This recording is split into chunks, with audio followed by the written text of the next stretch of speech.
Kailan mo huling naramdaman ang bigat ng isang sakit sa iyong katawan at nagtaka, bakit nangyayari ito sa akin, Diyos? Isang tanong na tumutusok sa puso, hindi ba? Ang sakit ay hindi lamang pisikal. Itong mga hapdi ay madalas na may dalang mas malalim na misteryo, isang bagay na nakaugat sa ating kaluluwa. At paano kung sasabihin ko sa iyo na ang iyong mga pisikal na sakit ay maaring isang banal na mensahe, isang lihim na hinintay ng Diyos na iyong tuklasin upang baguhin ang iyong buhay mula sa loob palabas. Isang katotohanan na kakaunti lamang ang nakakaunawa, ngunit kapag natuklasan, maaaring magdulot ng pag-asa, pagpapagaling at isang mas malalim na koneksyon sa Diyos. Sa mga susunod na minuto, dadalhin kita sa isang paglalakbay sa salita ng Diyos kung saan ibubunyag natin ang espiritual na katotohanan sa likod ng mga sakit na dinaranas mo. Maghanda dahil ang videong ito ay maaaring ang sagot na hinintay mo mula sa banal na espiritu. Pag-isipan natin ito. Ang sakit ba ay isang parusa, isang pagsubok o isang pintuan patungo sa isang bagay na mas dakila? Sa mundo kung saan ang mga doktor at gamot ang madalas na sagot, paano kung ang tunay na lunas ay nakatago sa mga pahina ng Biblia, naghihintay na maunawaan mo ang mas malalim na layunin nito? Ang bawat hapdi, bawat kirot ay maaring isang paanyaya mula sa Diyos na tumingin sa kabila ng pisikal patungo sa espiritual. Ngayon, ikaw ang nasa gitna ng misteryong ito at ang videong ito ay gagabay sa iyo upang maunawaan ang plano ng Diyos para sa iyo. Bago natin simulan ang pag-aaral, gusto ko sanang mag-iwan ka ng isang maikling komento sa ibaba, isang simpleng parirala tulad ng naghintay ako sa sagot ng Diyos. Ang paggawa nito ay isang hakbang ng pananampalataya, isang paraan upang palakasin ang iyong koneksyon sa Diyos at ipahayag na handa kang makinig sa Kanya. Bukod dito, pakikalikhaan ko rin na i-like mo ang video na ito. Kapag ginawa mo ito, tinutulungan mo ang YouTube na ipakita ang mensaheng ito sa mas maraming tao na nangangailangan ng salita ng Diyos. Sa simpleng pagkilos na ito, ikaw ay naging bahagi ng isang misyon na magdadala ng pag-asa sa iba. Kaya't salamat sa iyong puso. Espesyal ka sa komunidad na ito. Ang pag-like ko sa pag-subscribe sa channel ay hindi lamang tungkol sa pagsuporta. Ito ay tungkol sa pagpapahintulot sa Diyos na gamitin ka bilang ilaw sa buhay ng iba. Ang pag-subscribe ay tulad ng pagsasabing, gusto kong patuloy na marinig ang boses ng Diyos sa pamamagitan ng channel na ito. Sa bawat video, ikaw ay nagiging bahagi ng isang espiritual na pamilya na sumusuporta sa isa't isa, lalo na sa mga walang malapit na simbahan upang magbigay ng gabay. Kaya't kung hindi ka pa nakasubscribe, gawin mo na ito ngayon at maging bahagi ng misyong ito. Hinihikayat ko rin kayong mag-iwan ng komento. Maaaring ito ay isang panalangin, isang kwento kung paano ka hinintay ng Diyos sa gitna ng sakit o kahit isang simpleng salamat Diyos. Ang bawat komento ay isang patotoo ng iyong pananampalataya at ito ay nagbibigay inspirasyon sa iba. Panghuli, nais kong sabihin na ang ikasiyam na bahagi ng videong ito ay maaring maglaman ng susi upang ma-unlock ang isang pagpapala sa iyong buhay. Kaya't manatili hanggang sa dulo dahil ang Diyos ay may nakatakda para sa iyo. Ngayon, simulan na natin ang ating pag-aaral ng salita ng Diyos. Ang paghihilom ng babaeng may daloy ng dugo, isang babae, 12 taon na nagdurusa sa isang sakit na walang lunas sa paningin ng mundo. Isang hapdi na hindi lamang sa katawan, kundi nag-iwan sa kanya ng pag-iisa, kahihiyan at kawalan ng pag-asa. Ngunit sa isang iglap, sa isang simpleng haplos sa damit ni Jesus, nagbago ang lahat. Ang kwento ng babaeng ito na matatagpuan sa Marcos 5:25-30 ay hindi lamang tungkol sa pisikal na paghilom, kundi isang malalim na revelasyon ng espiritual na katotohanan sa likod ng ating mga sakit. Ano ang sinasabi ng kwentong ito sa iyo na ngayon ay maaaring nagdadala ng sariling bigat ng ng sakit sa katawan. Hayaan mong dalhin kita sa puso ng kwentong ito dahil ang Diyos ay may nais ipahayag sa iyo ngayon. Pag-isipan mo ito, 12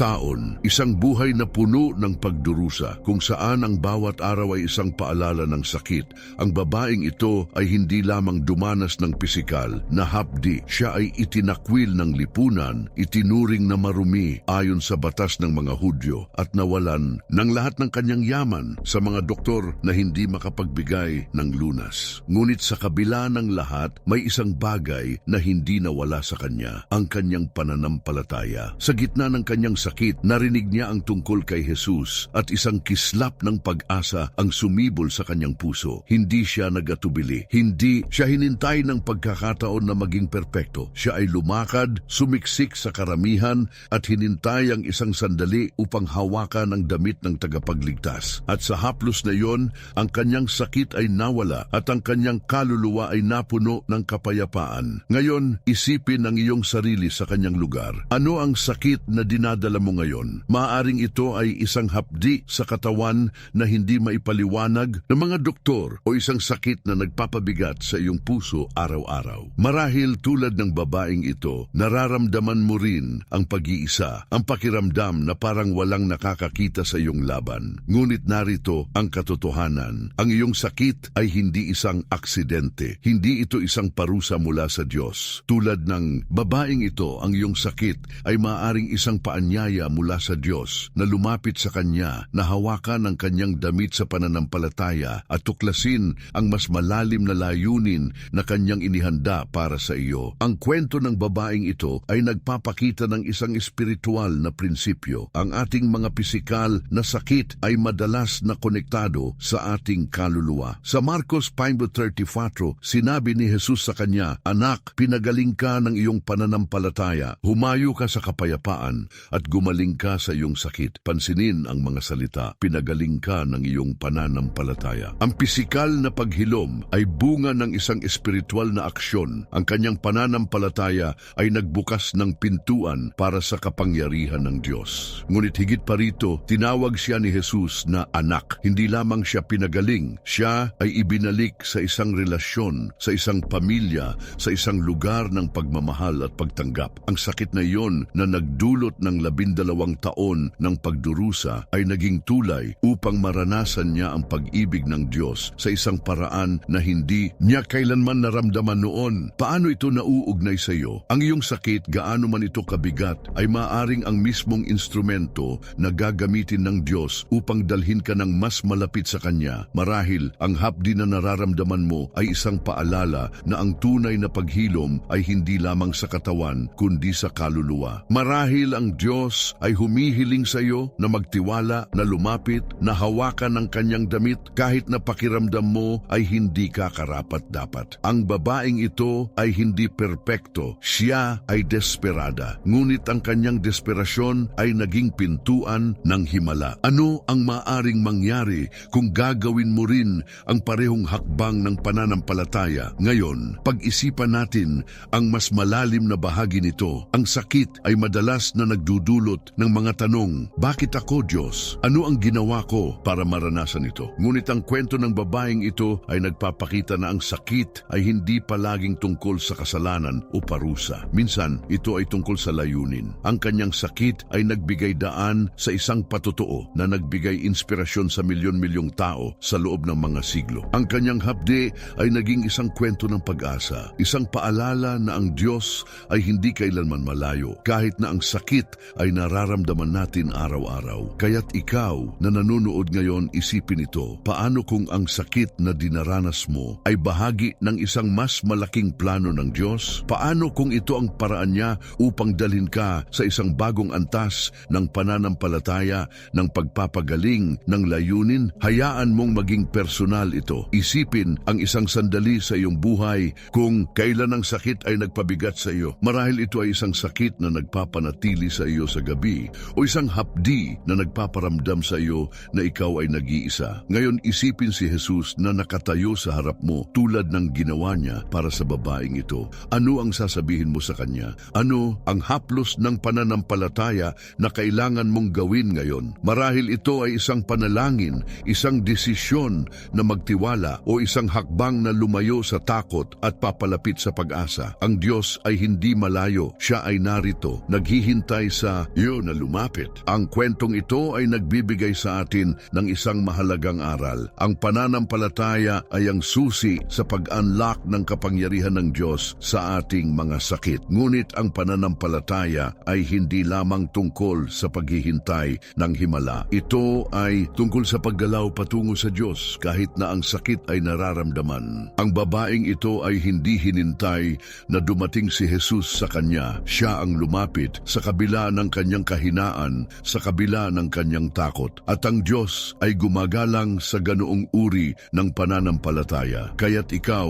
ano ang hakbang ng pananampalataya na maaari mong gawin ngayon? Marahil ito ay ang pagpili na maniwala na ang iyong sakit ay may layunin o ang desisyon na magpatawad sa isang bagay na nagpapabigat sa iyong kaluluwa. Ano man ito, ang Diyos ay handa na salubungin ka sa haplos mo ng pananampalataya. Bago natin tapusin ang bahaging ito, nais kong maglaan ka ng isang sandali upang mag-isip paano kung ang susunod na bahagi ng ating pag-aaral ay magbubunyag ng isang lihim na magbabago sa paraan ng pagtingin mo sa iyong sakit magpakailanman. Isang katotohanan na maaaring magdala ng kapayapaan kahit sa gitna ng hapdi. Huwag kang bibitaw dahil ang Diyos ay may higit pang nais ipakita sa iyo. Kaya't pakikalikhaan ko rin na mag-iwan ka ng komento sa ibaba. Isang bagay na simple tulad ng lumalapit ako sa Diyos sa aking sakit. Ang pagbabahagi nito ay isang hakbang ng pananampalataya, isang paraan upang palakasin ang iyong puso at magbigay inspirasyon sa iba na nanonood. Ang bawat komento ay isang ilaw na nagniningning sa komunidad na ito. At bago natin ipagpatuloy, nais kong anyayahan kang maging bahagi ng misyon ng channel na ito. Sa pamamagitan ng pagiging miyembro ng channel, tinutulungan mo kaming magdala ng pagkain sa mga nangangailangan, sa mga dumaranas ng gutom sa iba't ibang panig ng mundo. Ang bawat suporta ay gumagawa ng pagbabago. At kung hindi mo maaring maging miyembro, pakikalikhaan ko rin na huwag mong laktawan ang mga patalastas. Ang bawat panonood ay tumutulong din sa aming layunin. Salamat sa iyong puso ng pagbibigay. Sa susunod na bahagi, tatalakayin natin ang isang bagay na magpapalalim pa sa ating pag-unawa kung paano ginagamit ng Diyos ang ating mga sakit upang dalhin tayo sa kanyang presensya. Isang revelasyon ang naghihintay, isang bagay na magpapakita kung paano ang hapdi ay maaaring maging isang pintuan patungo sa pagpapala. Kaya't manatili dahil ang Diyos ay nagsasalita pa rin. Ang panalangin ni Haring Ezekias sa kanyang sakit, isipin ng isang sandali kung saan ang iyong buhay ay biglang huminto, isang masamang balita, isang sakit na nagbabanta sa lahat ng iyong plano at ang Diyos mismo ang nagbigay ng mensahe na ang iyong oras ay malapit na. Ano ang gagawin mo? Magbibigay ba ng laban o susuko sa takot? Ngayon, dalhin natin ang ating mga puso sa kwento ni Haring Ezekias na matatagpuan sa Dugon Hari 20:1-11. Siya ay isang hari na hinintay ng sakit, ngunit sa halip na sumuko, humarap siya sa Diyos na may isang panalangin na nagpabago ng kanyang kapalaran. Ang kwentong ito ay hindi lamang tungkol sa paghilom ng katawan, kundi tungkol sa isang espiritual na katotohanan. Ang iyong sakit ay maaaring maging isang sandali ng pakikipag-usap sa Diyos, isang pagkakataon upang maranasan ang kanyang awa sa paraang hindi mo inaasahan. Ano ang nais sabihin ng Diyos sa iyo sa gitna ng iyong sariling sakit? Hayaang gabayan ka ng salita niya ngayon. Si Ezekias ay isang hari na naglingkod sa Diyos ng buong puso, ngunit isang araw, isang sakit ang dumating na nagpabago ng lahat. Ang propetang Isaias na sinugo ng Diyos ay nagdala ng isang mensahe na nakakapangilabot. Aayos mo ang iyong bahay sapagkat mamamatay ka na at hindi na makakaligtas. Isipin ang bigat ng mga salitang iyon. Ang sakit ni Ezekias ay hindi lamang pisikal. Ito ay isang paalala ng kanyang mortalidad, isang suntok na nagpaparamdam na ang lahat ay nawala na. Ngunit ang ginawa ni Ezekias ay isang bagay na dapat nating tularan. Sa halip na magpakalunod sa kawalan ng pag-asa, siya ay humarap sa pader, nagdasal at umiyak sa Diyos. Ang kanyang panalangin ay hindi isang simpleng kahilingan, ito ay isang ipagbubuhos ng kaluluwa, isang pag-alaala sa kanyang katapatan sa Diyos at isang desperadong pagsamo para sa awa. Ngayon, isipin ang iyong sarili sa posisyon ni Ezekias. May mga sandali ba sa iyong buhay kung saan ang sakit, pisikal man o emosyonal, ay nagparamdam na parang wala ng pag-asa? Marahil ito ay isang hapdi na nagpapahirap sa iyo araw-araw o isang diagnosis na nagdulot ng takot sa iyong puso. Ang kwento ni Ezekias ay nagpapakita ng isang makapangyarihang katotohanan. Ang sakit ay hindi ang wakas ng kwento kapag inilalagay mo ito sa harap ng Diyos. Ang kanyang panalangin ay nagbago ng kanyang kapalaran. Ang Diyos ay nagdagdag ng 15 taon sa kanyang buhay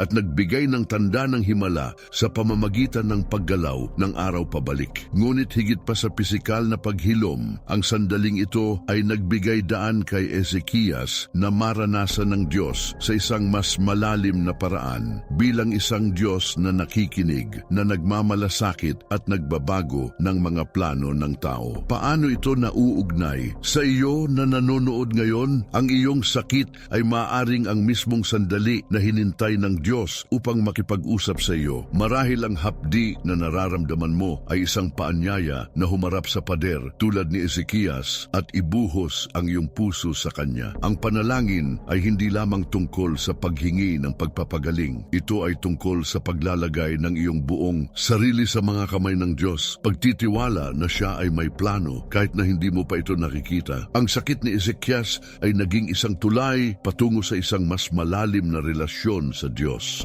At ang iyong sakit ay maaaring ganun din. Pag-isipan natin ito ng mas malalim. Bakit pinahintulutan ng Diyos ang sakit ni Ezekias? Hindi ba siya makapangyarihan upang pigilan ito? Ang kwento ay nagpapakita na ang sakit ay hindi palaging tungkol sa parusa o pagpapabaya ng Diyos. Minsan, ito ay isang paraan upang dalhin tayo sa isang sandali ng katotohanan kung saan nahaharap natin ang ating sariling kahinaan at napagtanto na ang Diyos lamang ang ating tunay na lakas. Sa 2 Hari 20:7, sinabi ng Diyos kay Ezekias, "Narinig ko ang iyong panalangin, nakita ko ang iyong mga luha, pagagalingin kita." Ang mga salitang ito ay isang paalala na ang Diyos ay hindi malayo sa ating mga sakit. Siya ay nakikinig, nakikita at handang kumilos ayon sa kanyang perpektong plano. Ngayon, maging personal tayo. Isipin ang isang sakit na dinaranas mo ngayon, pisikal man o emosyonal. Marahil ito ay isang hapdi na nagpaparamdam sa iyo na ikaw ay nag-iisa o isang laban na pakiramdam mo ay hindi mo na kaya. Ano ang panalangin na kailangan mong ibuhos sa Diyos? Marahil ito ay isang simpleng, "Diyos, tulungan mo ako," o isang mas malalim na pagsamo para sa kapayapaan, lakas o pagpapagaling. Ang kwento ni Ezekias ay nagpapakita na ang Diyos ay nakikinig kahit na ang sagot ay hindi palaging ang hinintay natin. Ang kanyang panalangin ay nagbunga ng himala,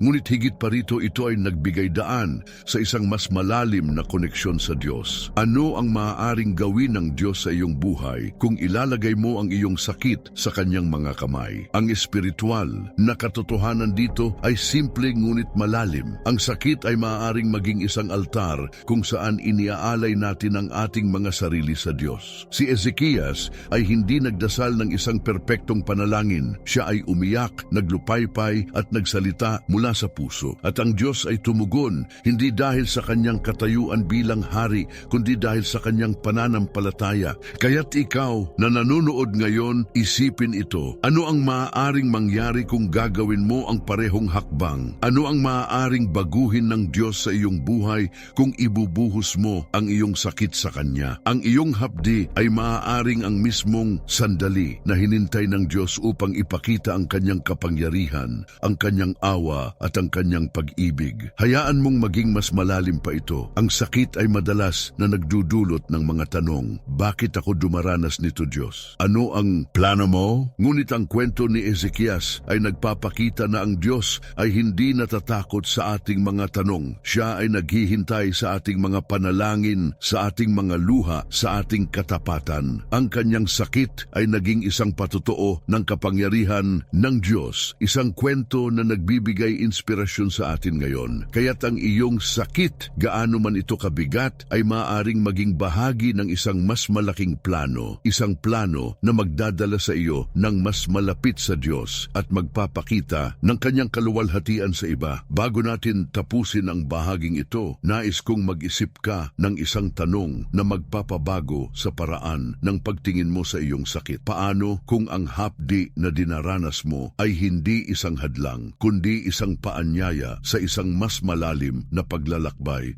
kasama ang Diyos? Isang bagay ang naghihintay sa susunod na bahagi ng ating pag-aaral, isang revelasyon na maaring magbukas ng iyong mga mata sa isang bagong paraan ng pagharap sa sakit. Kaya't huwag kang bibitaw dahil ang Diyos ay may nais ipahayag sa iyo. Pakikalikhaan ko rin na mag-iwan ka ng komento sa ibaba, isang simpleng parirala tulad ng ibinubuhos ko ang aking sakit sa Diyos. Ang paggawa nito ay isang hakbang ng pananampalataya, isang paraan upang palakasin ang iyong kaluluwa at magbigay inspirasyon sa iba sa komunidad na ito. Ang bawat komento ay isang patutuo ng iyong laban at ng iyong pagtitiwala sa Diyos. Sa susunod, tatalakayin natin ang isang bagay na magpapalalim pa sa ating pag-unawa sa layunin ng Diyos sa ating mga sakit. Isang katotohanan ang naghihintay, isang bagay na magpapakita kung paano ang hapdi ay maaring maging isang daluyan ng pagpapala. Manatili dahil ang Diyos ay nagsasalita pa rin at ang kanyang mensahe ay para sa iyo. Ang pagdurusa ni Job at ang lihim ng kanyang puso, isipin ang isang sandali kung saan ang lahat ng mahalaga sa iyo ay kinuha, ang iyong kalusugan, ang iyong pamilya, ang iyong kayamanan, at ang tanging natitira ay ang sakit na bumabalot sa iyong katawan at ang mga tanong na bumubulong sa iyong isip. Bakit, Diyos? Ngayon, dalhin natin ang ating mga puso sa kwento ni Job, isang lalaki na dumanas ng sakit at pagdurusa sa paraang kakaunti lamang ang makakayanan na matatagpuan sa aklat ng Job, partikular sa Job 2:7-10. Ngunit sa gitna ng kanyang hapdi, natuklasan ni Job ang isang espiritual na katotohanan na nagpabago sa kanyang pananaw at maaaring magpabago rin sa iyo. Ang kwentong ito ay hindi lamang tungkol sa pagtitiis ng sakit, kundi tungkol sa isang lihim na nakatago sa puso ng mga hinintay ng Diyos sa gitna ng pagsubok. Ano ang nais sabihin ng Diyos sa iyo sa pamamagitan ng sakit na dinaranas mo ngayon? Hayaang gabayan ka ng salita niya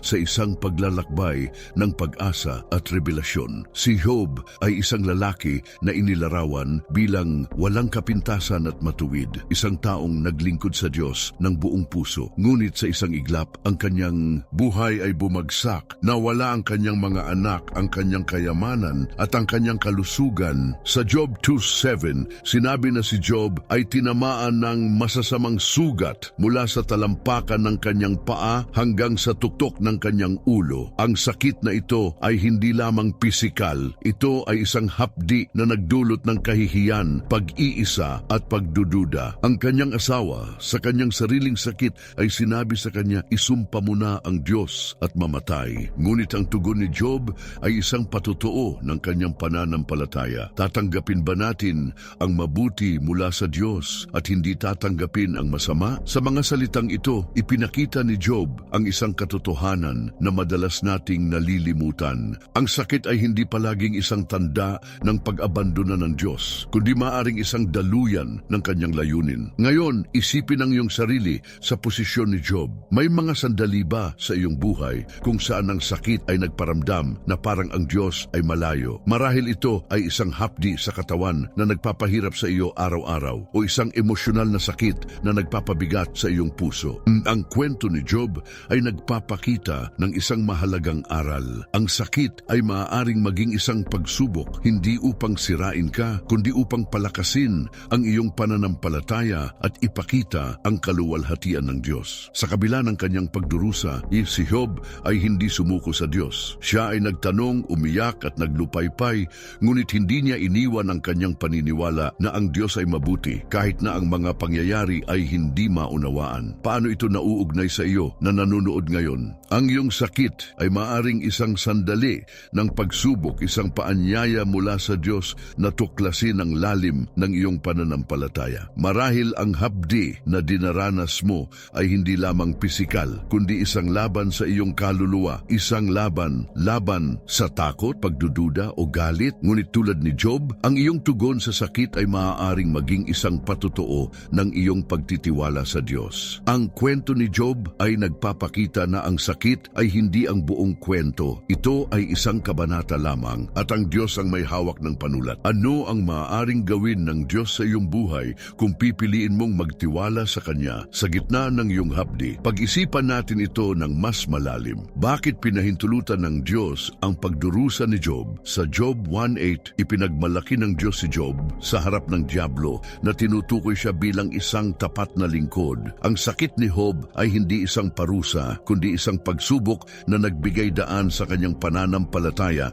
na magningning. Sa huli, sa Job 42, ibinalik ng Diyos ang lahat kay Job ng 2 beses na mas marami. Ngunit higit pa sa material na pagpapala, natutunan ni Job ang isang mas malalim na katotohanan tungkol sa Diyos. Siya ay soberano, makapangyarihan, at laging naroroon kahit sa gitna ng sakit. Ang iyong sakit, gaano man ito kabigat, ay maaring ang mismong sandali na hinintay ng Diyos upang ipakita ang kanyang kapangyarihan sa iyong buhay. Ngayon, maging personal tayo. Isipin ang isang sakit na dinaranas mo ngayon. Pisikal man ito tulad ng isang hapdi na hindi maipaliwanag o emosyonal tulad ng isang sugat sa puso. Ano ang tugon mo sa sakit na ito? Tulad ba ito ng asawa ni Job na handang sumuko o tulad ni Job na pumiling magtiwala kahit na hindi maunawaan ang plano ng Diyos? Ang kwento ni Job ay nagpapakita na ang sakit ay maaaring maging isang daluyan ng pagpapakumbaba, isang paalala na ang Diyos lamang ang ating tunay na kanlungan. Marahil ang hapdi na nararamdaman mo ay isang paanyaya na bitawan ang mga bagay na hinintay mo at ilagay ang iyong buong pagtitiwala sa Diyos. Ang espiritual na katotohanan dito ay makapangyarihan. Ang sakit ay maaaring maging isang salamin na nagpapakita ng kalagayan ng ating puso. Sa gitna ng kanyang pagdurusa, si Job ay nagtanong sa Diyos, ngunit hindi siya tumigil sa paniniwala. Ang kanyang sakit ay naging isang pagkakataon upang makita ang Diyos sa isang bagong liwanag bilang isang Diyos na hindi lamang makapangyarihan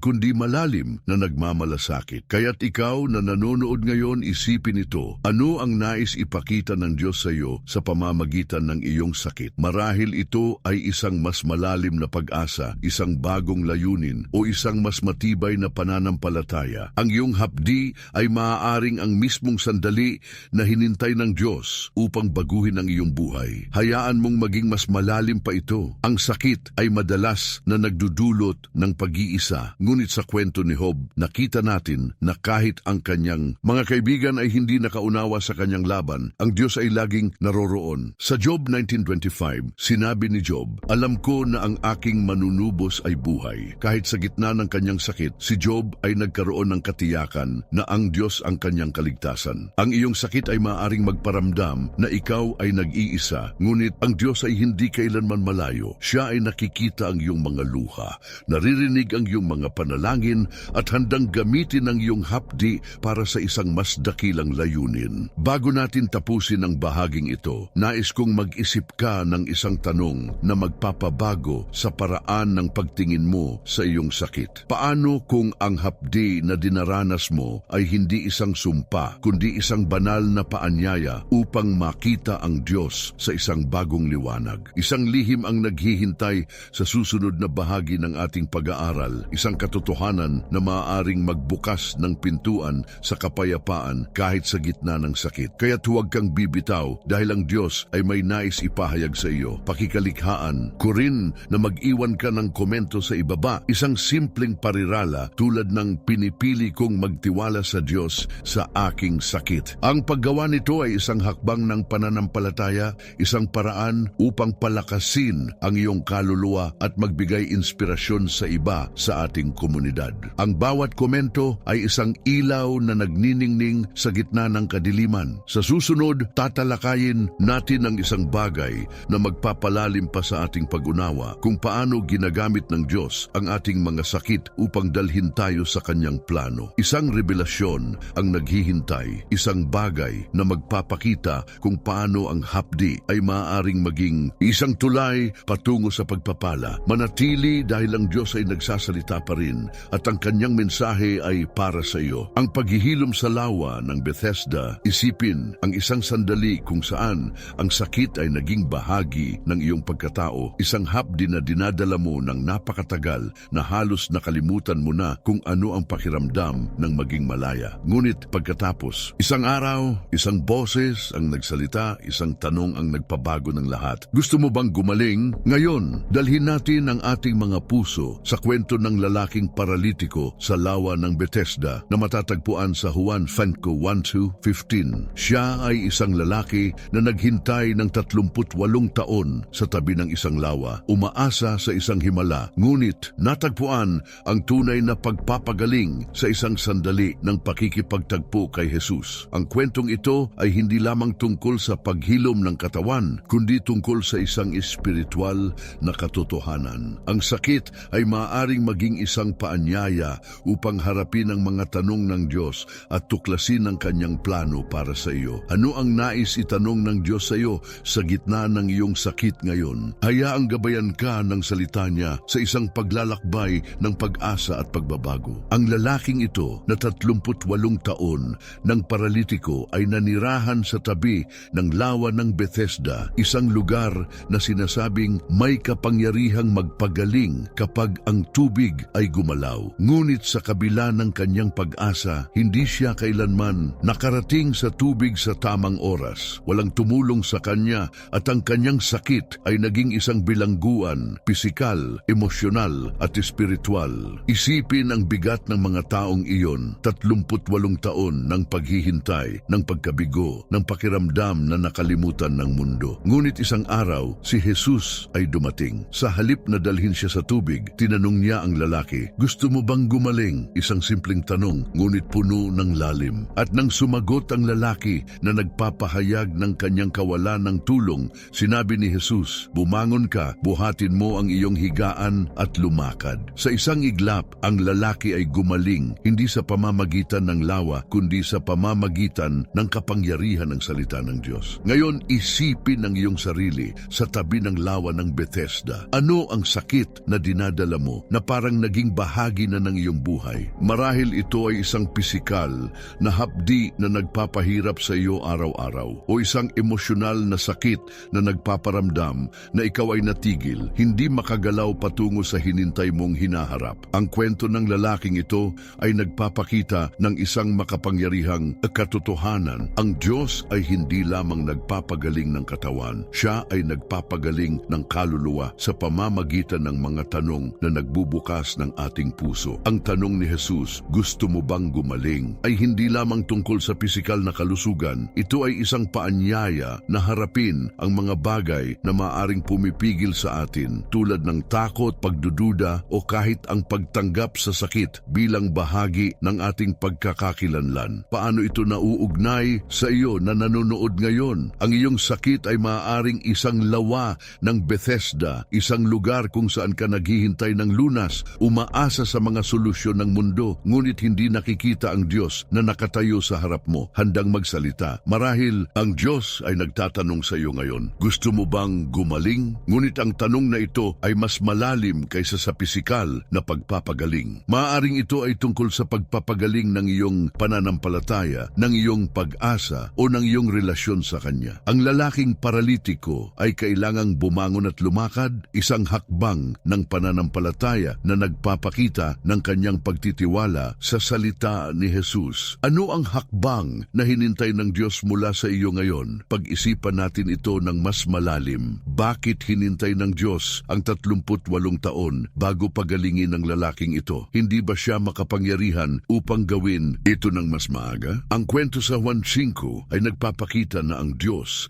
ay hindi lamang interesado sa pagpapagaling ng ating katawan. Siya ay interesado sa pagbabago ng ating puso. Ang tanong ni Jesus ay nagbigay daan sa lalaki na harapin ang kanyang kalagayan, ang kanyang pag-asa sa lawa, ang kanyang pagkabigo, ang kanyang pag-iisa. At sa pagsunod niya sa utos ni Jesus, siya ay hindi lamang gumaling pisikal, kundi natagpuan ang isang bagong layunin. Sa Juan 5:14, sinabi ni Jesus sa kanya, "Huwag ka nang magkasala upang hindi ka makaranas ng mas masama." Ang mga salitang ito ay nagpapahiwatig na ang sakit ng lalaki ay maaaring konektado sa isang mas malalim na espiritual na pangangailangan, isang paalala na ang tunay na pagpapagaling ay nagsisimula sa kaluluwa. Ngayon, maging personal tayo. Isipin ang isang sakit na dinaranas mo ngayon, pisikal man ito, tulad ng isang hapdi na nagpapahirap sa iyo o emosyonal, tulad ng isang sugat na nagpaparamdam na ikaw ay natigil. Ano ang tanong na itinatapon ng Diyos sa iyo? Marahil ito ay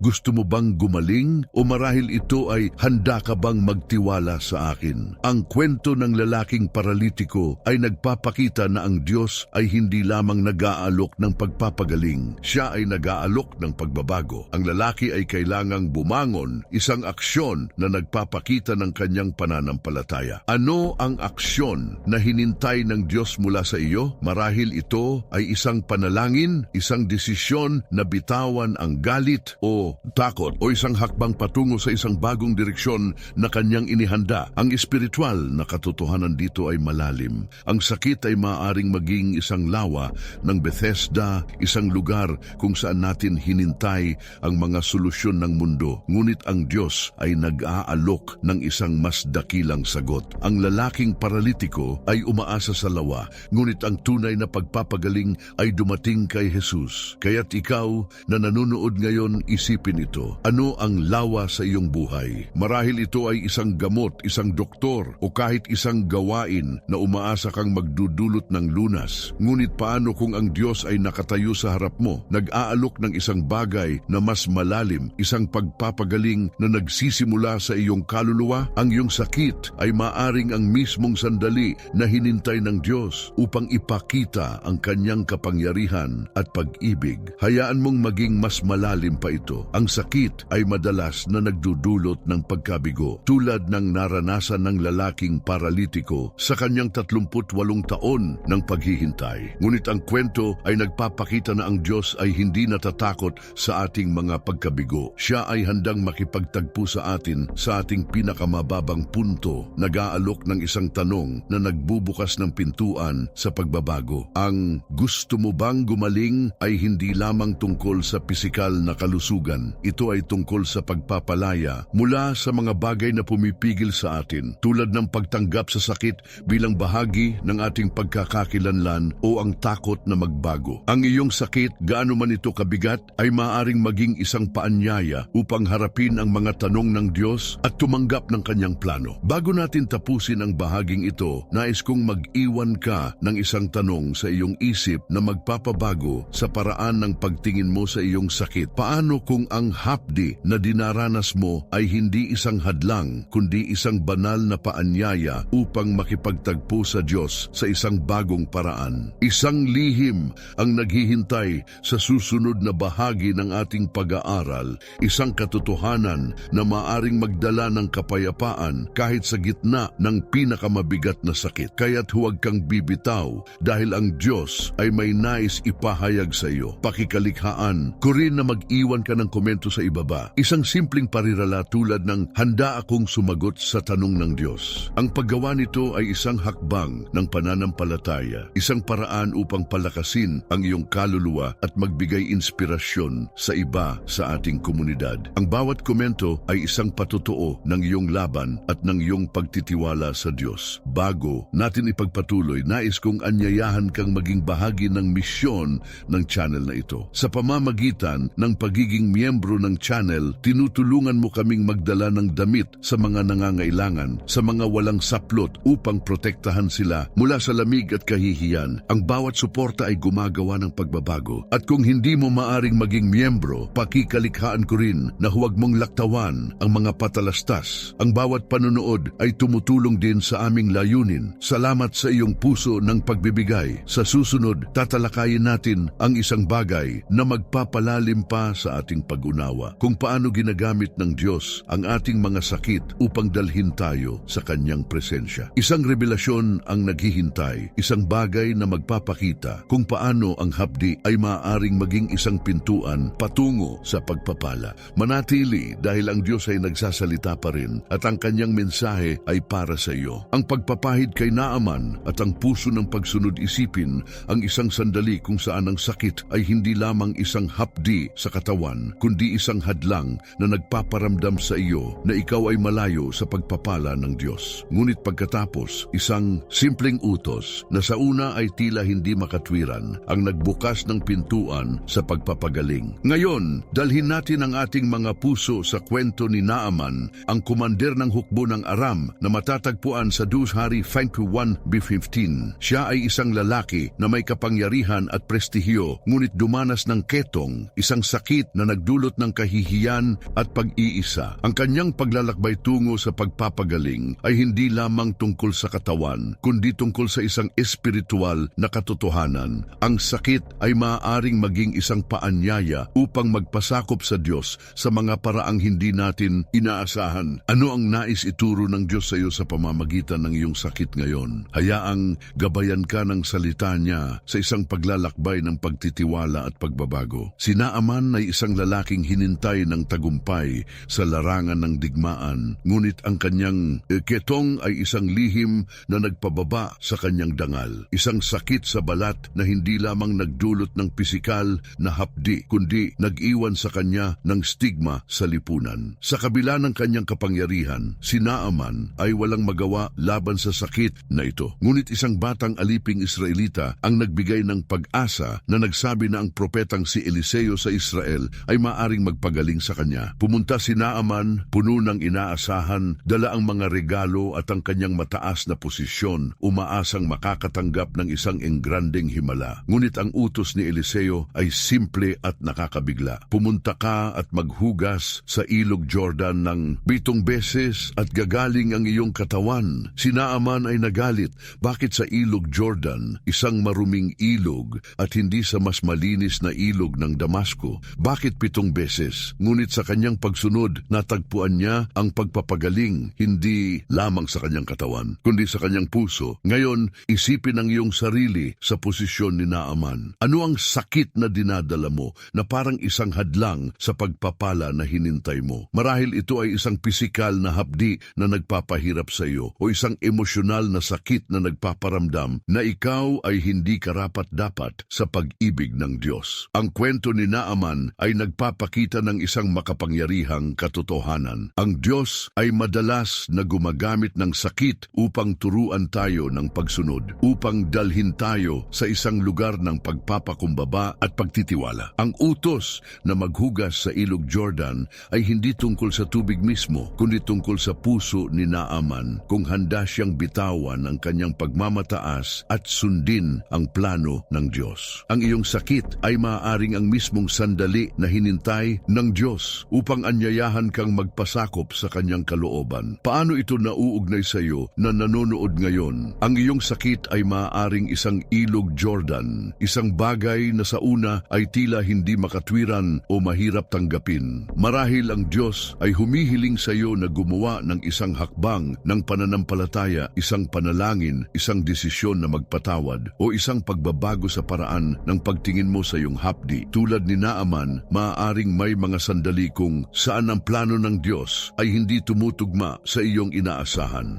Ngunit ang kwento ni Naaman ay nagpapakita na ang pagsunod kahit sa simpleng utos ay maaaring magbukas ng pintuan sa pagpapagaling at pagbabago. Ano ang ilog Jordan sa iyong buhay ngayon at handa ka bang maghugas doon sa pananampalataya? Pag-isipan natin ito ng mas malalim. Bakit pinili ng Diyos ang isang simpleng utos tulad ng paghuhugas sa ilog Jordan? Hindi ba siya makapangyarihan upang pagalingin si Naaman sa isang mas ingranding paraan? Sa 2 Hari 5:13, ang mga lingkod ni Naaman ay nagbigay ng mahalagang payo. Kung hiniling sa iyo ng propeta ang isang mahirap na bagay, hindi mo ba gagawin? Gaano pa kaya kung sinabi lamang niyang maghugas ka? Ang mga salitang ito ay nagpapakita ng isang katotohanan. Ang Diyos ay madalas na gumagamit ng mga simpleng bagay upang subukin ang ating puso. Ang ketong ni Naaman ay hindi lamang isang pisikal na sakit. Ito ay isang pagkakataon upang harapin ang kanyang pagmamataas at matutunan ang pagpapakumbaba. Sa kanyang pagsunod, hindi lamang ang kanyang balat ang gumaling. Ang kanyang kaluluwa ay nagbago at siya ay nagbalik loob sa Diyos na nagsabing, "Ngayon alam ko na walang Diyos sa buong mundo kundi sa Israel." 2 Hari 15. Ngayon maging personal tayo. Isipin ang isang sakit na dinaranas mo ngayon, pisikal man ito, tulad ng isang hapdi na nagpapahirap sa iyo, o emosyonal, tulad ng isang sugat na nagpaparamdam na ikaw ay hindi sapat. Ano ang simpleng utos na maaaring hinintay ng Diyos mula sa iyo? Marahil ito ay isang panalangin ng pagsuko, isang desisyon na magtiwala sa kanyang plano o isang hakbang ng pananampalataya na sa una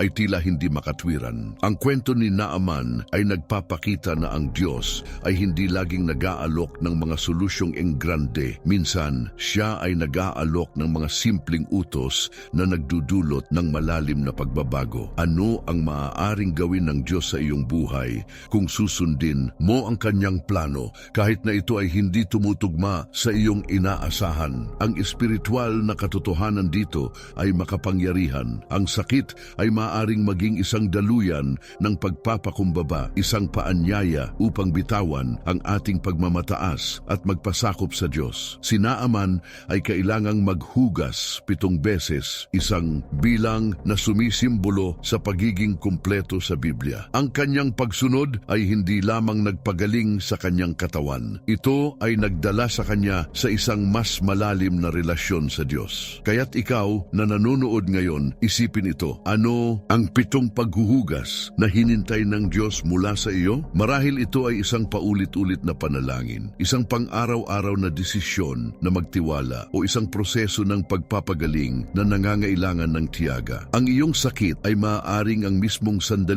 na hinintay ng Diyos upang turuan ka ng pagsunod at ipakita ang kanyang kapangyarihan. Hayaan mong maging mas malalim pa ito. Ang sakit ay madalas na nagdudulot ng pagmamataas o pagdududa, tulad ng naranasan ni Naaman nang unang tumanggi sa utos ni Eliseo. Ngunit ang kwento ay nagpapakita na ang Diyos ay hindi natatakot sa ating mga pagdududa. Siya ay handang magtrabaho sa ating puso hanggat handa tayong magpasakop. Ang ketong ni Naaman ay naging isang tulay patungo sa pagbabago, isang patotoo na ang Diyos ay makapangyarihan sa mga simpleng bagay. Ang iyong sakit, gaano man ito kabigat, ay maaaring maging bahagi ng isang mas dakilang plano, isang plano na magdadala sa iyo ng mas malapit sa Diyos at magpapakita ng kanyang kaluwalhatian sa iba. Bago natin tapusin ang bahaging ito, nais kung mag-iwan ka ng isang tanong sa iyong isip na magpapabago sa paraan ng pagtingin mo sa iyong sakit. Paano kung ang hapdi na dinaranas mo ay hindi isang parusa, kundi isang banal na utos upang magpasakop sa plano ng Diyos? Isang lihim ang naghihintay sa susunod na bahagi ng ating pag-aaral, isang katotohanan na maaaring magbukas ng pintuan sa kapayapaan at layunin kahit sa gitna ng sakit. Kaya't huwag kang bibitaw dahil ang Diyos ay may nais ipahayag sa iyo. Pakikalikhaan ko rin na mag-iwan ka ng komento sa ibaba, isang simpleng parirala tulad ng susundin ko ang utos ng Diyos sa aking sakit. Ang paggawa nito ay isang hakbang ng pananampalataya, isang paraan upang palakasin ang iyong kaluluwa at magbigay inspirasyon sa iba sa ating komunidad. Ang bawat komento ay isang ilaw na nagniningning sa gitna ng kadiliman. Sa susunod, tatalakayin natin ang isang bagay na magpapalalim pa sa ating pag-unawa kung paano ginagamit ng Diyos ang ating mga sakit upang dalhin tayo sa kanyang layunin. Isang revelasyon ang naghihintay, isang bagay na magpapakita kung paano ang hapdi ay maaaring maging isang tulay patungo sa pagpapala. Manatili dahil ang Diyos ay nagsasalita pa rin at ang kanyang mensahe ay para sa iyo. Ang pagdurusa ni Apostol Pablo at ang biyaya sa kanyang sakit isipin ang isang sandali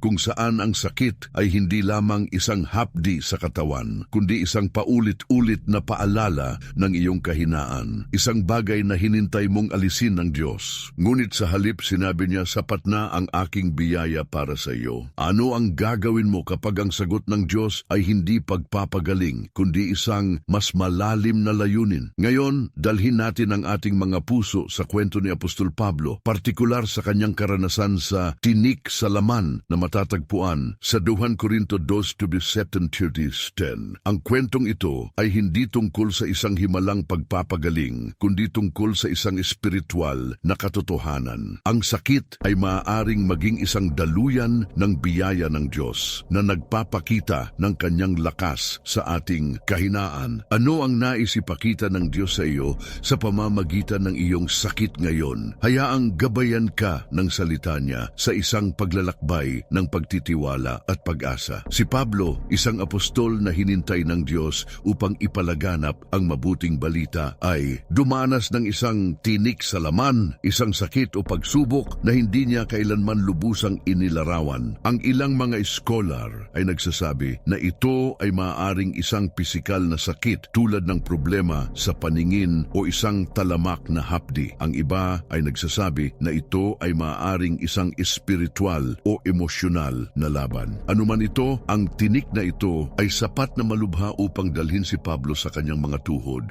na humingi sa Diyos ng 3 beses na alisin ito. Ngunit ang sagot ng Diyos ay hindi ang hinintay ni Pablo. Sa 2 Corinto 12:9, sinabi ng Diyos, "Sapat na ang aking biyaya para sa iyo, sapagkat ang aking kapangyarihan ay nagiging ganap sa kahinaan." Sa halip na alisin ang tinik, binigyan ng Diyos si Pablo ng biyaya upang tiisin ito. At sa proseso, natuklasan ni Pablo ang isang mas malalim na layunin. Ang kanyang sakit ay naging isang patutuo ng kapangyarihan ng Diyos. Ngayon, isipin ang iyong sarili sa posisyon ni Pablo. May mga sandali ba sa iyong buhay kung saan ang sakit, pisikal man o emosyonal, ay nagparamdam na parang isang tinik na hindi maalis? Marahil ito ay isang hapdi na nagpapahirap sa iyo araw-araw o isang laban na hinintay mong wakasan ng Diyos, ngunit ang sagot niya ay tila iba sa iyong inaasahan. Ang kwento ni Pablo ay nagpapakita ng isang makapangyarihang katotohanan. Ang sakit ay maaring maging isang daluyan ng biyaya, isang paraan upang maranasan ang lakas ng Diyos sa mga sandali ng ating kahinaan. Sa 2 Corinto 2:10, sinabi ni Pablo, "Kaya't nalulugod ako sa mga kahinaan, sapagkat kapag ako ay mahina, doon ako malakas." Ang kanyang tinik ay hindi nagpababa sa kanya. Sa halip, ito ay naging isang plataporma para sa kapangyarihan ng Diyos. Paano ito nauugnay sa iyo na nanonood ngayon? Ang iyong sakit ay maaaring ang mismong tinik na hinintay ng Diyos upang ipakita ang kanyang biyaya sa iyong buhay. Marahil ang hapdi na dinaranas mo ay hindi lamang isang pagsubok, kundi isang paanyaya upang umasa sa Diyos ng higit kailanman. Tulad ni Pablo, maaaring hinintay mo ang Diyos na alisin ang iyong sakit, ngunit paano kung ang plano niya ay ibang uri ng pagpapagaling, isang pagpapagaling ng iyong kaluluwa, ng iyong pananampalataya, ng iyong pagtitiwala? Ang biyaya ng Diyos ay sapat kahit na ang sakit ay nananatili, dahil ito ay nagbibigay daan sa kanyang lakas na magningning sa iyong kahinaan. Ano ang maaaring gawin ng Diyos sa iyong buhay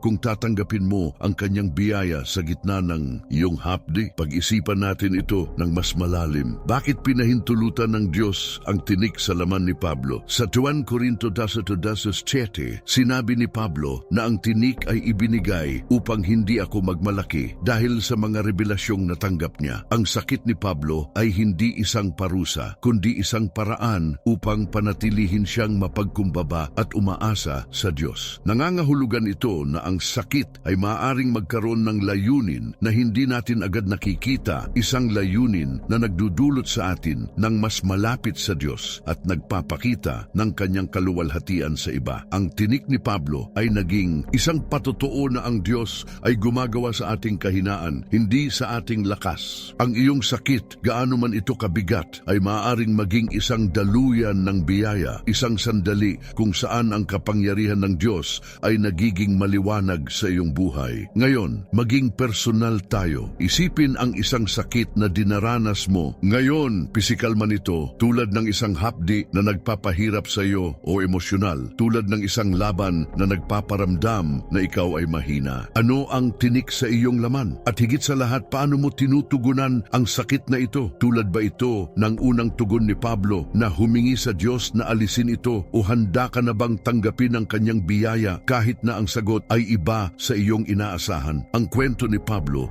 ay nagpapakita na ang Diyos ay hindi laging nag-aalis ng sakit, ngunit siya ay laging nagbibigay ng lakas upang tiisin ito. Ano ang maaaring gawin ng Diyos sa iyong buhay kung sasabihin mo tulad ni Pablo, "Nalulugod ako sa aking kahinaan dahil doon ako malakas"? Ang espiritual na katotohanan dito ay malalim. Ang sakit ay maaaring maging isang daluyan ng biyaya, isang paraan upang maranasan ng Diyos sa mga sandali ng ating pinakamalaking kahinaan. Ang tinik ni Pablo ay hindi nagpababa sa kanyang ministeryo. Sa halip, ito ay nagbigay daan sa kanya upang maglingkod ng may higit na pag-asa sa Diyos. Diyos. Kaya't ikaw na nanonood ngayon, isipin ito. Ano ang nais ipakita ng Diyos sa iyo sa pamamagitan ng iyong sakit? Marahil ito ay isang mas malalim na pagtitiwala, isang bagong layunin, o isang patotoo na magbibigay inspirasyon sa iba. Ang iyong hapdi ay maaaring ang mismong sandali na hinintay ng Diyos upang ipakita na ang kanyang biyaya ay sapat. Hayaan mong maging mas malalim pa ito. Ang sakit ay madalas na nagdudulot ng mga tanong. Bakit hindi inaalis ng Diyos ang sakit na ito? Bakit kailangan kong tiisin ito? Ngunit ang kwento ni Pablo ay nagpapakita na ang Diyos ay hindi natatakot sa ating mga tanong. Siya ay handang magbigay ng sagot na maaaring hindi natin inaasahan, ngunit laging para sa ating kabutihan. Ang biyaya ng Diyos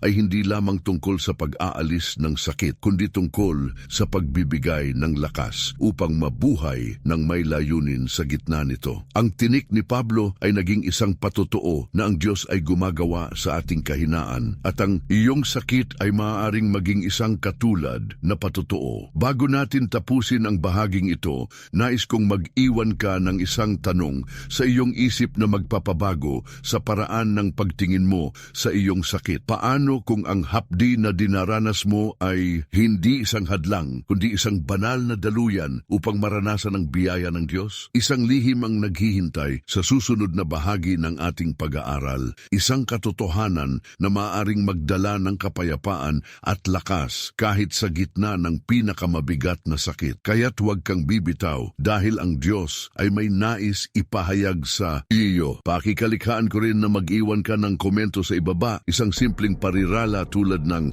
ang biyaya ng Diyos ay sapat para sa akin. Ang paggawa nito ay isang hakbang ng pananampalataya, isang paraan upang palakasin ang iyong kaluluwa at magbigay inspirasyon sa iba sa ating komunidad. Ang bawat komento ay isang ilaw na nagniningning sa gitna ng kadiliman. Sa susunod, tatalakayin natin ang isang bagay na magpapalalim pa sa ating pag-unawa kung paano ginagamit ng Diyos ang ating mga sakit upang dalhin tayo sa kanyang plano. Isang revelasyon ang naghihintay, isang bagay na magpapakita kung paano ang hapdi ay maaaring maging isang tulay patungo sa pagpapala. Manatili dahil ang Diyos ay nagsasalita pa rin at ang kanyang mensahe ay para sa iyo. Ang paghihilom ng bulag sa Siloe at ang liwanag ng Diyos, isipin ng isang sandali kung saan ang sakit ay hindi lamang isang hapdi sa katawan, kundi isang kadiliman na nagpaparamdam sa iyo na ikaw ay nawala sa mundo na hindi nakikita ng iba. Ngunit pagkatapos, isang haplos mula sa Diyos ang nagbukas ng iyong mga mata, hindi lamang upang makakita ng pisikal na liwanag, kundi upang makita ang kanyang layunin sa iyong buhay. Ngayon, dalhin natin ang ating mga puso sa kwento ng lalaking ipinanganak na bulag na pinagaling ni Jesus sa lawa ng Siloe na matatagpuan sa Juan 9:1-12. Ang kwentong ito ay hindi lamang tungkol sa pagpapagaling ng isang pisikal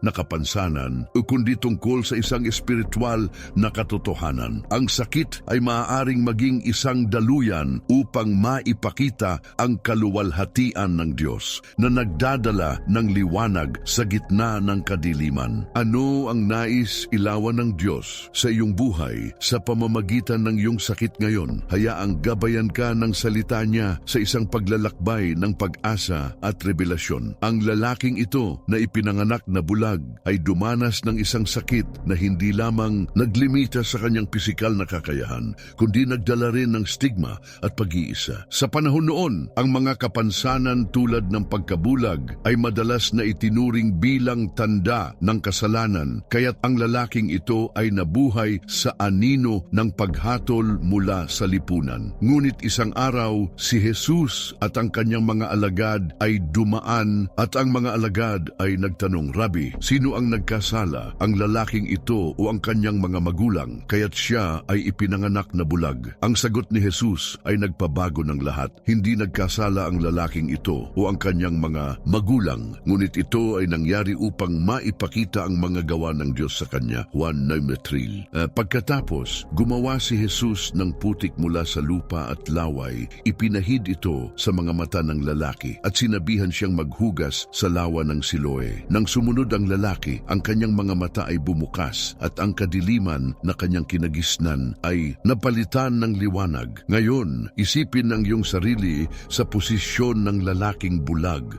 Ano ang sakit na dinadala mo na parang isang kadiliman na nagpapahirap sa iyo, pisikal man o emosyonal? Marahil ito ay isang hapdi na nagpaparamdam na ikaw ay hindi nakikita ng iba o isang laban na nagpapabigat sa iyong puso na nagdudulot ng pakiramdam na ikaw ay nag-iisa. Ang kwento ng lalaking ito ay nagpapakita ng isang makapangyarihang katotohanan. Ang sakit ay hindi palaging tungkol sa kasalanan o parusa. Minsan, ito ay tungkol sa layunin ng Diyos, isang plano upang maipakita ang kanyang kaluwalhatian sa iyong buhay. Ang pagkabulag ng lalaki ay hindi isang sumpa, kundi isang pagkakataon upang maranasan ang kapangyarihan ng Diyos. Ang iyong sakit ay maaaring ang mismong sandali na hinintay ng Diyos upang dalhin ang kanyang liwanag sa iyong buhay. Paano ito nauugnay sa iyo na nanonood ngayon? Ang iyong sakit ay maaaring isang lawa ng Siloe, isang lugar kung saan hinintay ka ng Diyos na maghugas upang makita ang kanyang plano sa bagong liwanag. Marahil ang hapdi na dinaranas mo ay hindi lamang isang pagsubok kundi isang daluyan upang maipakita ang kaluwalhatian ng Diyos sa iba. Tulad ng lalaking bulag, kailangan mong sumunod sa utos ni Jesus. Ang paghuhugas sa lawa ay isang hakbang ng pananampalataya, isang desisyon na magtiwala kahit na ang proseso ay hindi lubos na nauunawaan. Ano ang lawa ng Siloe sa iyong buhay ngayon? Marahil ito ay isang panalangin, isang desisyon na bitawan ng galit o takot o isang hakbang patungo sa isang bagong direksyon na inihanda ng Diyos. Ang kwento ng lalaking ito ay nagpapakita na ang pagsunod sa Diyos ay nagdudulot ng liwanag kahit sa pinakamadilim na sandali. Napag-isipan natin ito ng mas malalim. Bakit pinili ng Diyos na gamitin ang putik at ang lawa ng Siloe upang pagalingin ang lalaking ito? Hindi ba siya makapangyarihan upang pagalingin siya sa isang iglap? Sa Juan 9:6-7, nakita natin na ang paraan ng pagpapagaling ni Jesus ay hindi lamang tungkol sa himala, kundi tungkol sa paglalakbay ng pananampalataya. Ang putik at ang paghuhugas ay mga simpleng gawa, ngunit nangangailangan ng pagsunod mula sa lalaki. Ang sakit ng lalaking ito, ang kanyang pagkabulag mula sa kapanganakan, ay naging isang plataporma upang maipakita ang kapangyarihan ng Diyos, hindi lamang sa kanya, kundi sa lahat ng nakasaksi sa kanyang pagpapagaling. Sa Juan 9:11, sinabi ng lalaki, ang lalaking tinatawag na Jesus ang gumawa ng putik at nagpagaling sa akin. Ang kanyang patotoo ay naging isang liwanag na nagbigay inspirasyon sa iba, at ang iyong sakit ay maaaring maging isang katulad na patotoo. Ngayon, maging personal tayo. Isipin ang isang sakit na dinaranas mo ngayon. Pisikal man ito, tulad ng isang hapdi na nagpapahirap sa iyo, o emosyonal, tulad ng isang sugat na nagpaparamdam na ikaw ay nawala sa kadiliman. Ano ang putik na hinintay ng Diyos na tanggapin mo? Marahil ito ay isang simpleng utos, isang panalangin ng pagsuko, isang desisyon na magpatawad, o isang hakbang ng pananampalataya na sa una ay tila hindi makatwiran. Ang kwento ng lalaking bulag ay nagpapakita na ang Diyos ay gumagamit ng sakit upang ilawan ang kanyang plano, ngunit kailangan nating sumunod upang makita ang liwanag. Ano ang maaring gawin ng Diyos sa iyong buhay kung susundin mo ang kanyang utos, kahit na ito ay nangangailangan ng pagtitiwala sa gitna ng kadiliman? Ang espiritual na katotohanan dito ay makapangyarihan. Ang sakit ay maaaring maging isang daluyan ng kaluwalhatian ng Diyos, isang paraan upang maipakita ang kanyang liwanag sa ating buhay at sa buhay ng iba. Ang pagkabulag ng lalaki ay hindi lamang nagbunga ng pisikal na pagpapagaling. Ito ay nagdala sa kanya sa isang mas malalim na relasyon sa Diyos, kung saan siya ay sumamba kay Jesus bilang Panginoon. Juan 9:38. Kaya't ikaw na nanonood ngayon, isipin ito. Ano ang nais ilawan ng Diyos sa iyong buhay sa pamamagitan ng iyong sakit? Marahil ito ay isang bagong layunin, isang mas malalim na pananampalataya, o isang patotoo na magbibigay inspirasyon sa iba. Ang iyong hapdi ay maaaring ang mismong sandali na hinintay ng Diyos upang ipakita ang kanyang kaluwalhatian. Hayaan mong maging mas malalim pa ito.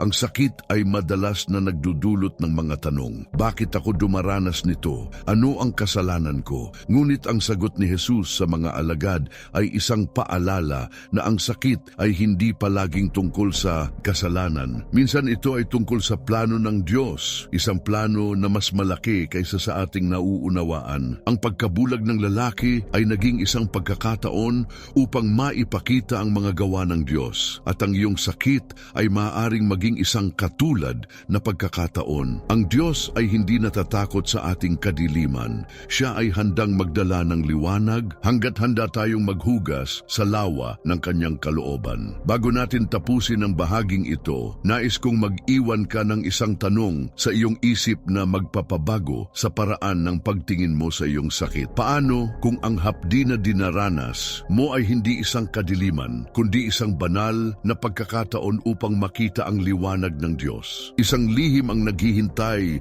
sa susunod na bahagi ng ating pag-aaral. Isang katotohanan na maaaring magdala ng kapayapaan at layunin kahit sa gitna ng pinakamabigat na sakit. Kaya't huwag kang bibitaw dahil ang Diyos ay may nais ipahayag sa iyo. Pakikalikhaan ko rin na mag-iwan ka ng komento sa ibaba. Isang simpleng parirala tulad ng handa akong makita ang liwanag ng Diyos. Ang paggawa nito ay isang hakbang ng pananampalataya, isang paraan upang palakasin ang iyong kaluluwa at magbigay inspirasyon sa iba sa ating komunidad. Ang bawat komento ay isang ilaw na nagniningning sa gitna ng kadiliman. Sa susunod, tatalakayin natin ang isang bagay na magpapalalim pa sa ating pag-unawa kung paano ginagamit ng Diyos ang ating mga sakit upang dalhin tayo sa kanyang plano. Isang revelasyon ang naghihintay, isang bagay na magpapakita kung paano ang hapdi ay maaaring maging isang tulay patungo sa pagpapala. Manatili dahil ang Diyos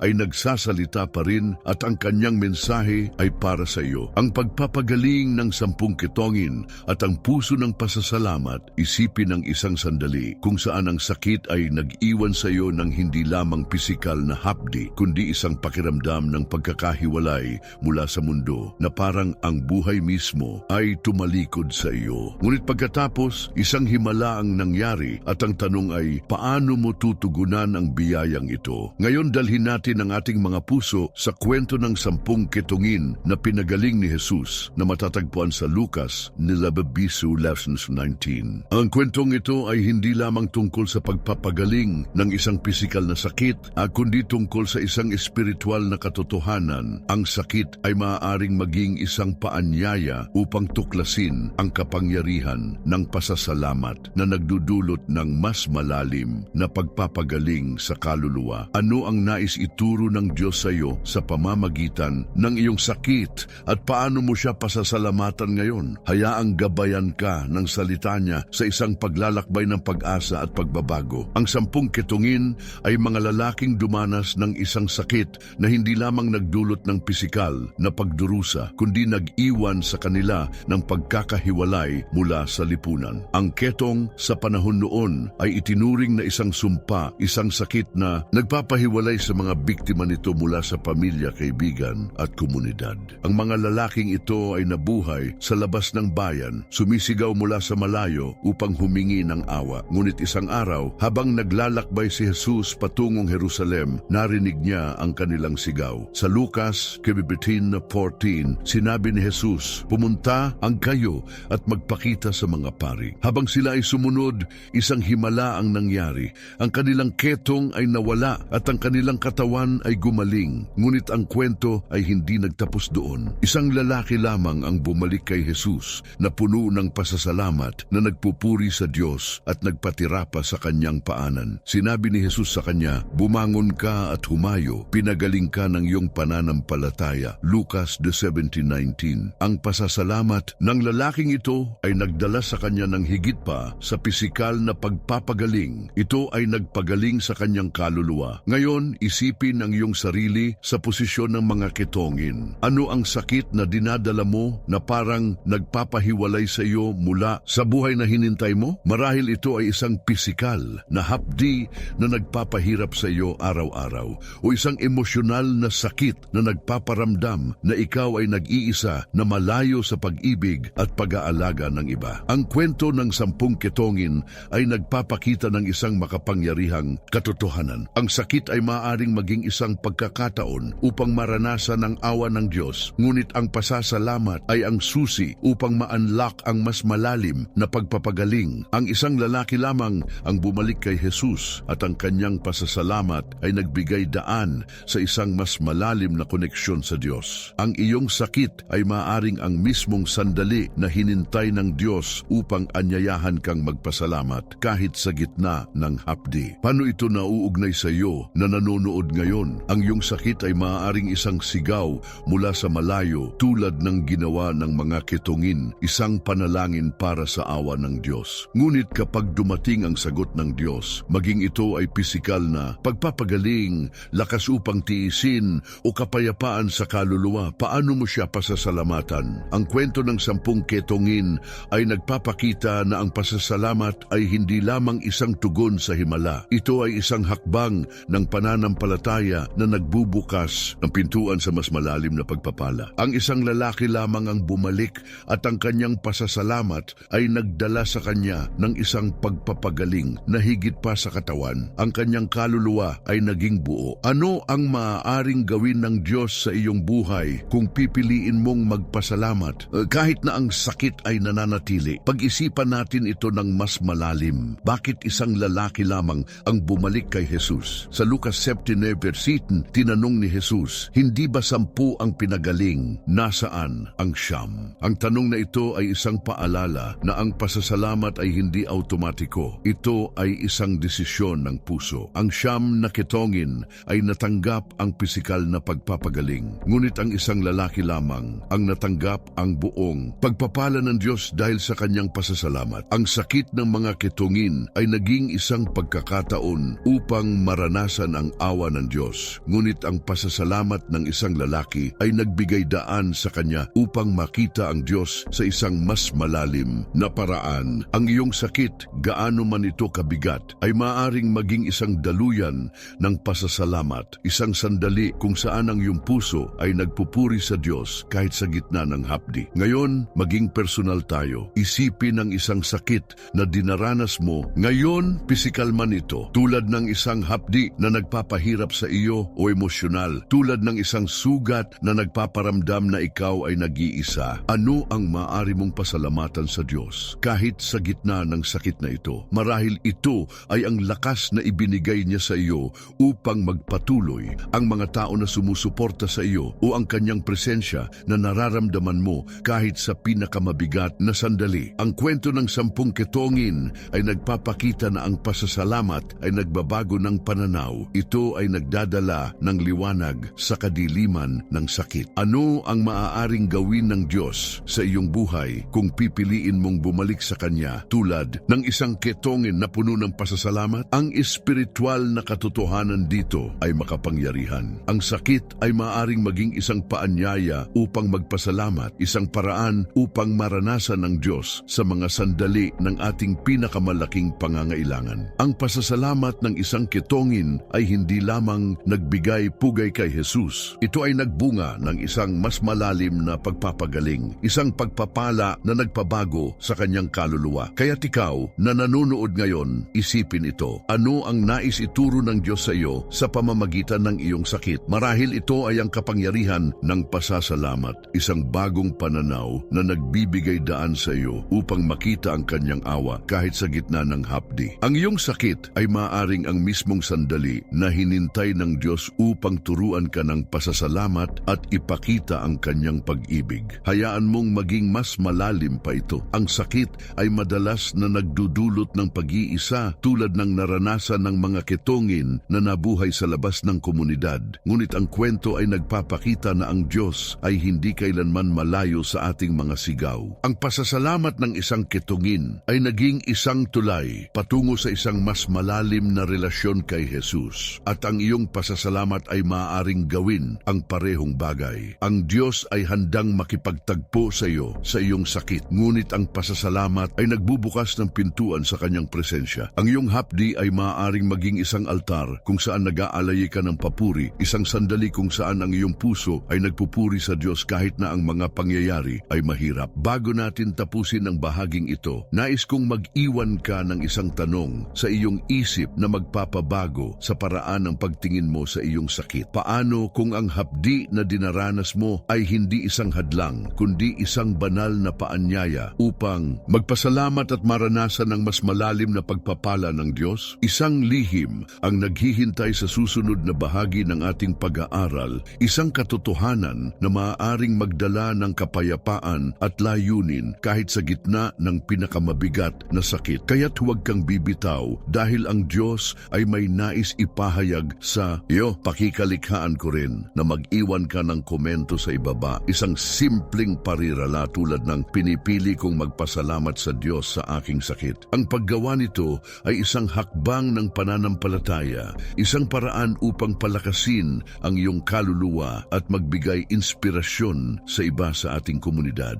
Ang bawat komento ay isang ilaw na nagniningning sa gitna ng kadiliman. Bago natin ipagpatuloy, nais kong anyayahan kang maging bahagi ng misyon ng channel na ito. Sa pamamagitan ng pagiging miyembro ng channel, tinutulungan mo kaming magdala ng suporta sa mga nangangailangan sa buong mundo, sa mga dumaranas ng kahirapan at pagdurusa. Ang bawat suporta ay gumagawa ng pagbabago, at kung hindi mo maaring maging miyembro, pakikalikhaan ko rin na huwag mong laktawan ang mga patalastas. Ang bawat panunood ay tumutulong din sa aming layunin. Salamat sa iyong puso ng pagbibigay. Sa susunod, tatalakayin natin ang isang bagay na magpapalalim pa sa ating pag-unawa kung paano ginagamit ng Diyos ang ating mga sakit upang dalhin tayo sa kanyang plano. Isang revelasyon ang naghihintay, isang bagay na magpapakita kung paano ang hapdi ay maaaring maging isang tulay patungo sa pagpapala. Manatili dahil ang Diyos ay nagsasalita pa rin at ang kanyang mensahe ay para sa iyo. Pagtatapos ang iyong sakit, ang iyong patutuo. Kung narito ka pa, nanonood ng videong ito hanggang sa dulo, nais kong batiin ka mula sa puso. Ikaw ay espesyal, isang hinintay ng Diyos na may ganitong dedikasyon upang marinig ang kanyang salita. Kakaunti lamang ang nananatili hanggang sa wakas, ngunit ikaw ay narito at iyon ay isang patutuo ng iyong pananampalataya, ng iyong pagnanais na tuklasin ang espiritual na katotohanan sa likod ng iyong mga pisikal na sakit. Sa paglalakbay natin sa salita ng Diyos, nakita natin kung paano ang hapdi ay hindi lamang isang pagsubok, kundi isang banal na paanyaya mula sa babaeng naghaplos kay Jesus hanggang sa ketongin na nagpasalamat. Ang sakit ay naging tulay patungo sa Diyos. Ngunit ngayon, ikaw ang nasa gitna ng kwentong ito. Ano ang gagawin mo sa katotohanang ibinunyag ng Diyos sa iyo ngayon? Hayaang tapusin natin ito ng may pag-asa, pananampalataya at isang puso na handang magningning para sa Kanya. Pag-isipan natin ang ating paglalakbay sa bawat kwento mula sa panalangin ni Ezekias hanggang sa pasasalamat ng isang ketongin. Nakita natin na ang sakit ay hindi ang wakas ng kwento. Ito ay isang kabanata, isang sandali kung saan ang Diyos ay nagsasalita, nag-aalok ng biyaya, liwanag at layunin. Marahil ang iyong sakit ay nagparamdam na ikaw ay nag-iisa, na parang ang Diyos ay malayo. Ngunit ang katotohanan ay ito: ang Diyos ay narito, nakikinig sa iyong mga panalangin, nakikita ang iyong mga luha at handang gamitin ang iyong hapdi para sa isang mas dakilang plano. Ang videong ito ay maaaring ang sagot na hinintay mo, isang paalala na ang iyong sakit ay hindi isang sumpa, kundi isang pagkakataon upang maranasan ang Diyos sa isang bagong paraan. Kaya't pakikalikhaan ko na mag-iwan ka ng isang komento sa ibaba, isang orihinal na parirala tulad ng "Ang aking sakit ay